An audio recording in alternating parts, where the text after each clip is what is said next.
Hey everybody, welcome back to Next Play Records. I'm Andy, and today's video is the ever popular 2021 vinyl tag video. And most of these have been north of 20 minutes. Andrew from Tales from the Crate who started this, and I think these 20 questions are awesome. So shout out to him for coming up with a great video idea. Most of those have been over 20 minutes. I think he was 26, 27 minutes. My goal is to run through all this great music in less than 20 minutes. So let's get right to it. First one, 2020 discovery, Hank Jones, great jazz pianist. I saw a few YouTube videos that mentioned him. I looked him up, loved his style. But this is also a 2-in-1 because another 2020 discovery for me was the great, legendary Savoy label. So with Hank Jones, I also picked up 2 of his records in 2020, both on the Blood Red Savoy Jazz label. So there's your first question. Hank Jones, Savoy Records, was a 2020 discovery for me. Next one, quarantine buy. I admittedly had a ton of quarantine buys this past year, and so I'm going with my first online order at Music Matters Jazz, which I went in with my brothers to come up with the total to get the free shipping. But the 2 records that I got on that first order was Music Matters Jazz double 45 RPM Tina Brooks, Back to the Tracks. This record's so good. Blue Mitchell on the trumpet with him, Kenny Drew piano, Paul Chambers on the bass, Art Taylor on the drums, and of course Tina Brooks on the saxophone. Great sounding, pressing, beautiful, awesome record. Loved to have it. The other one that I got on that same quarantine buy with Music Matters Jazz was Hank Mobley, Blue Note 1550. Great cover. Awesome lineup. Art Farmer on the trumpet, Hank Mobley on the sax, Horace Silver on the piano, Doug Watkins on the bass, and Art Blakey on the drums. So very proud of those quarantine buys. They are expensive, but to get great sounding from the original master tapes, in the $50 range, can't beat it. My next one is an LP to find in 2021. I know I'm going to find it because it is pre-ordered and delivering at the end of this month, maybe very beginning of February, and that is Paul Chambers' Bass on Top Tone Poet. I've been excited for that all towards the end of last year, and it kept getting delayed, but I will receive it. I'm pretty confident by the beginning of February, and that's one that I'm really looking forward to. Box set. Let's move away from jazz for a minute. Box set is Garth Brooks Legacy. It's really the only box set that I have, but it is a great one. I was so happy you put this out. I'm looking forward to volume 2 so that he has some of these LPs that are missing from this one. But on this one, you've got 4 LPs, studio LPs, which is No Fences, The Chase, In Pieces, and Fresh Horses. And then you've got a triple live. I guess I'll show those real quick. I've got time. Came with a nice poster. No Fences. Your biggest songs off of No Fences were The Thunder Rolls, A New Way to Fly, Two of a Kind, Working on a Full House, Friends in Low Places, Wild Horses, Same Old Story, Unanswered Prayers. Great record. This is the best one in the set, for sure. This was his second album. You've got The Chase, which has We Shall Be Free, Somewhere Other Than the Night, Every Now and Then, Dixie Chicken, Learning to Live Again, That Summer, Night Rider's Lament, another great record. You've got Garth Brooks In Pieces, which is, it has American Honky Tonk Bar Association, Ain't Going Down Till the Sun Comes Up, Standing Outside the Fire, another great LP. And then Fresh Horses, probably a little less known, but it has Cowboys and Angels, That Old Wind, Beaches of Cheyenne, She's Every Woman, Ireland. Good LP. And then the live, well, it has the CDs as well, but I don't really listen to CDs all that much or collect CDs. And then you've got a live triple album at Yankee Stadium. So there's my box set, Garth Brooks, Legacy. And we will move on to concept album. And I love this concept album. It's one that I wanted since I was collecting records, and this is an older record, but obvious concept. Marty Robbins, great country legend, gunfighter ballads. And Big Iron, Cool Water, Billy the Kid, 160 Acres, just great songs on here that all have that gunfighter and Western trail song concept to it. But my favorite, obviously, would be El Paso. Out in the West Texas town of El Paso. Beautiful. Awesome song. Awesome song. Great concept, too, if you like country and Western music. Obviously, the gunfighter theme was loved in the Old West and the country cowboy style. But anyway, next one, we've got artists that changed direction. I think a couple of people have shown this, but it's really the best option for me to show, and that is Bob Dylan going into his into his Christian themed records, which, being a Christian myself, I loved listening to these records once I started getting into Bob Dylan and seeing how he did that for a few years. I think he made 3 albums. I have 2 of them. This is Slow Train Coming. You can see the theme, the cross, the Lord coming as the slow train there. And some of the song titles: Gotta Serve Somebody, Precious Angel, I Believe in You, Slow Train, Gonna Change My Way of Thinking, Do Right to Me, Baby, and Do Unto Others, When You Gonna Wake Up, Man Gave Names to All the Animals, and When He Returns. So I think that the train here is symbolizing Jesus' return. But that was a big change for Bob Dylan at the time. And the next one is obviously Saved. Another great record, great songs on here by Bob Dylan. A Satisfied Mind, great gospel song. Saved, Covenant Woman, I love. Solid Rock, In the Garden, Saving Grace, and Are You Ready? So Bob Dylan changing directions on those 3 albums, the 2 that I've shown. One other one was my example for an artist that changed directions. Next question. White label promo. I have a Savoy reissue of Lee Morgan and Hank Mobley. I think this was originally called Introducing Lee Morgan in Savoy Records, but this was a reissue they named A1, the Savoy Sessions for Lee Morgan and Hank Mobley. I think it has an extra couple of tracks on it, but this was the white label promo of that new reissue. So Savoy white label promo, Lee Morgan and Hank Mobley together. I believe Lee Morgan was 18 years old when this was recorded. Hank Mobley, not much older than that, maybe 22 or so. This was at the beginning of Lee Morgan's career, and he was a prodigy. We know how influential he was in the jazz scene with in the Blue Note, obviously. But little did people know he played a lot for Savoy. So there you go. There's my white label promo. Beautiful white Savoy. Next one. Compilation album. This is somebody who isn't shown a whole lot on the VC. He's known, but he's not shown a lot. And I've never seen this compilation album, so I'm going to get to show it.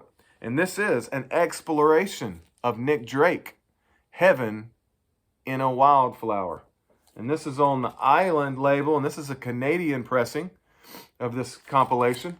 And some of the songs on here come from, I think, his first 3 LPs.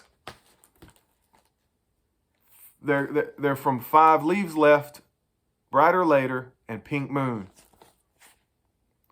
You've got Fruit Tree, Cello Song, Thoughts of Mary Jane, Northern Sky, Riverman, At the Chime of the City Clock, Introduction, Hazy Jane 1 and 2, Pink Moon, Road, Which Will, it's one of my favorites, Things Behind the Sun, and Time Has Told Me. If you don't know Nick Drake, look him up. He's one of a kind UK folk singer. And I don't want to go on and on about him in this video, but so good, so talented. Special guitar picking sound that he got, the tone that he got on his guitar, his singing style, everything's just one of a kind. So look up old folk singer Nick Drake.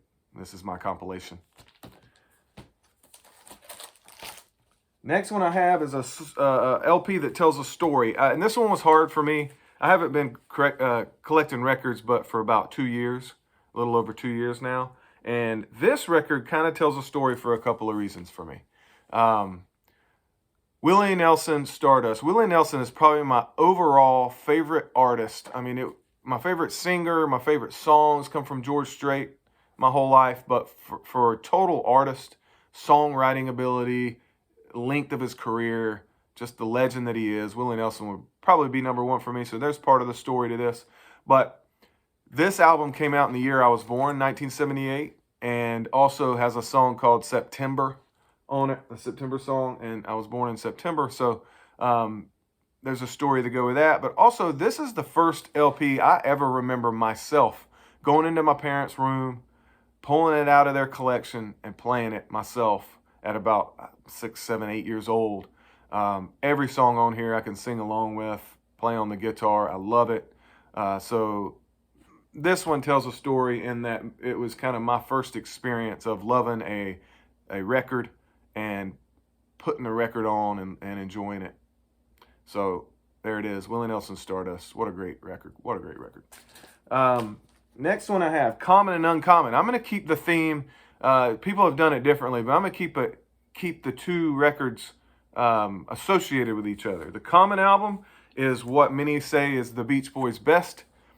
It's Beach Boys' Pet Sounds. This is the OG mono copy from the early 60s, whenever it came out, but I didn't research that for you. But so this is my Common album. I love this record. It showed a lot of Brian Wilson's creativity and songwriting ability. Obviously, we all know God Only Knows, but there are tons of good songs on here that became mainstays in pop music. But this was kind of a change of direction for them too. But anyway, Beach Boys' Pet Sounds is my Common album to show. My Uncommon associated with that is Dennis Wilson. And this is, I don't see this a lot. I heard about it and purchased it through my brother and a couple of others on the VC, but it's not shown a ton.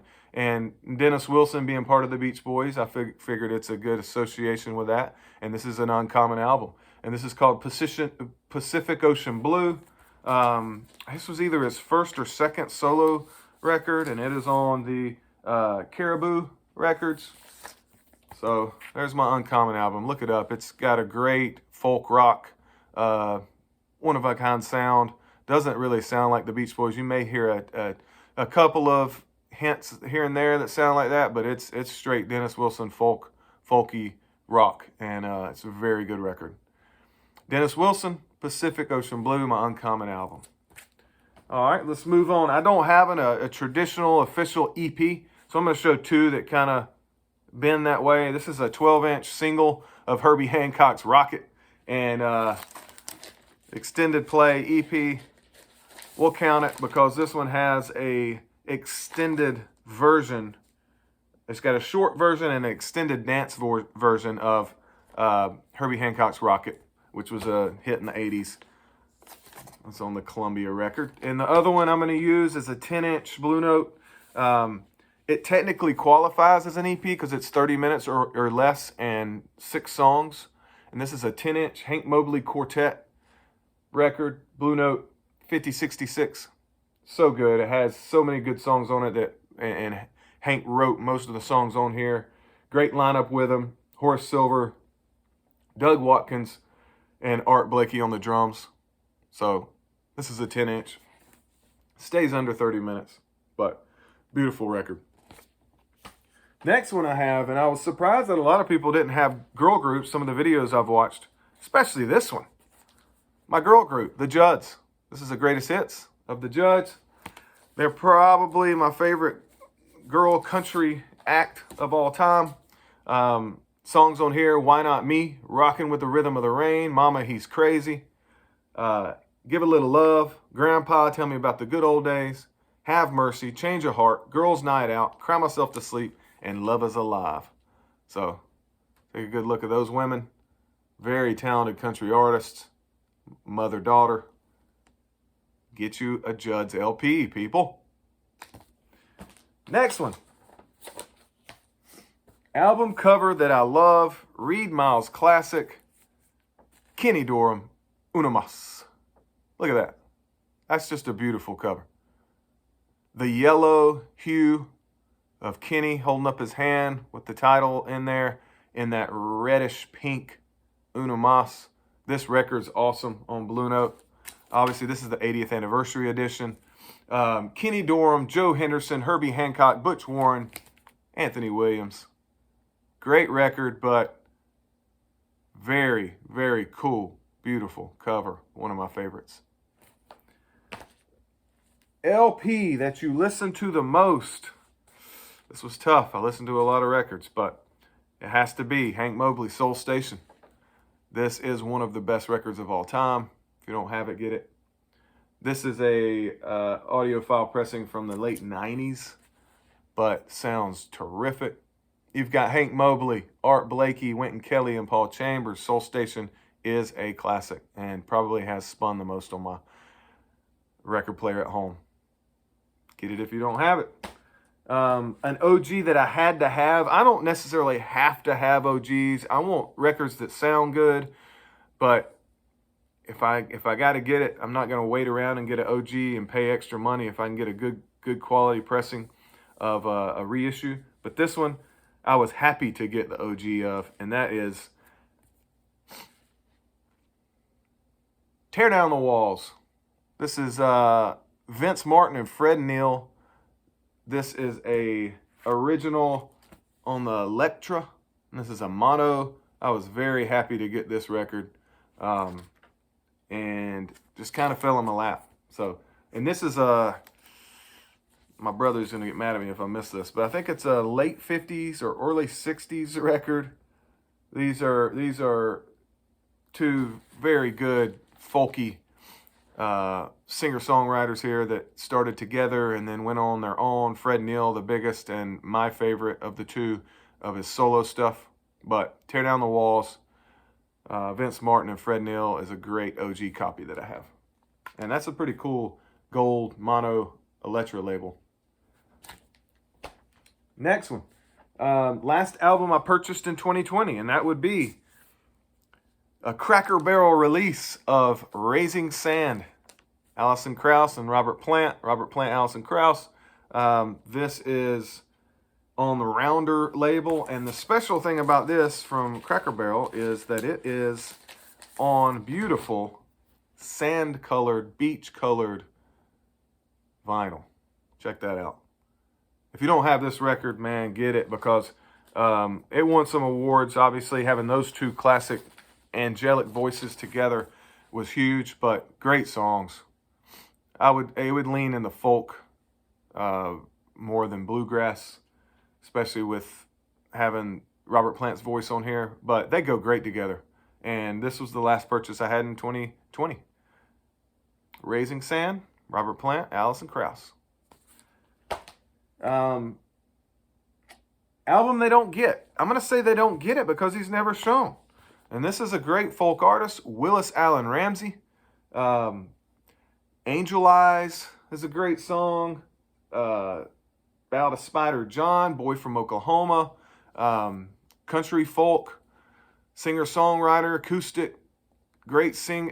He's similar to the Nick Drake, but he's an American version, in that he's got a special tone to his guitar playing and picking, and an awesome voice. So look up Willis Allen Ramsey. Maybe you'll get him, maybe you won't, but this is my album they don't get because I don't see anybody show it. So Willis Allen Ramsey, and this is,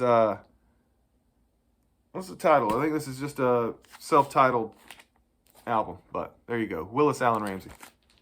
Almost running out of my 20 minutes. I'm probably going to go over, but my punk album is going to be the Stooges. This is a John Cale mix from Vinyl Me Please. It's really the only close to punk that I have. I think they would be considered punk rock. So the Stooges, John Cale mix, self-titled album, very good. I like to have a little bit of everything in my collection. This is the only punk I have, but this is a really good one to have right here. And my last one, favorite 2020 release. I could show so many Tone Poets right now. The Kicker, The Cooker. Those two reissues were unbelievable. Many others. But I'm going to go with what is the best sounding record and the fact that there's not a lot of country audiophile. And I'm going favorite 2020 release is Tennessee Ernie Ford, Country Hits and Feeling Blue. This is Analog Productions that just came out this year. And to add a country audiophile record to my collection that is this good, I was so happy. So this is my 2020 favorite reissue, favorite release in 2020, and it's this reissue of Tennessee Ernie Ford.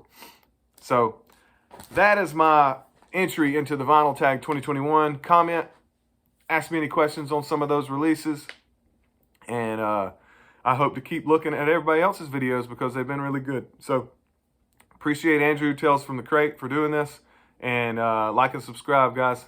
Look forward to seeing y'all's videos, and until next time, keep spinning that next play.